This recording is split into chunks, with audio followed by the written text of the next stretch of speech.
sme riešili, používali sme tie nástroje ako MS Copilot, ChatGPT, Claude, nejaký typ chatbota. Ja sa niečo spýtam a nejakú odpoveď z toho dostanem. A doteraz sme riešili, že akým spôsobom promptovať, akým spôsobom sa pýtať tých modelov, aby sme dostali čo najlepšie odpovede.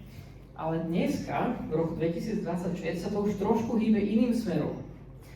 Takže sa posúvame od tej éry tých copilotov a tých nástrojov do éry agentov. A teraz toto sú tie otázky a tie jednotlivé problémy, ktoré riešime. Čo sú to tí podagenti? Čo sú to tie skills? Už sa nerobí až tak veľmi prompt engineering, ako sa robí context engineering. No a teraz toto je nejaký typ otázok, ktorý sme sa doteraz mohli pýtať v roku 2022-2024. To znamená, že tu mám nejaký svoj e-mail s nejakým promptom, vylepším ho, prepíšem ho inak, dajme ho profesionálne. Dneska sa môžem pýtať niečo takéto. Dajme to nejako zošroť, najprv mi nejaký optimalizačný algoritmus, ktorý bude optimalizovať na nejaký konkrétny parameter a ešte mi z toho spravať celú aplikáciu a deployni mi to niekam pre vedenie alebo pre mojich klientov.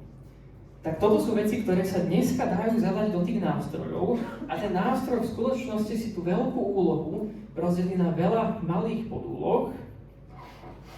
Vyzerá to nejako takto, alebo dokonca komplikovanejšie takto. Tento agent vie, o čom ten problém je a na čo sa snaží optimalizovať.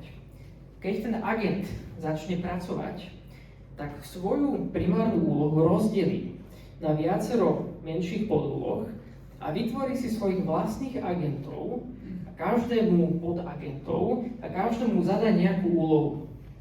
To znamená, že ty vyhľadávaš v dátach. Máš jasný vstup, máš jasný výstup. Čo z tých dát potrebujem?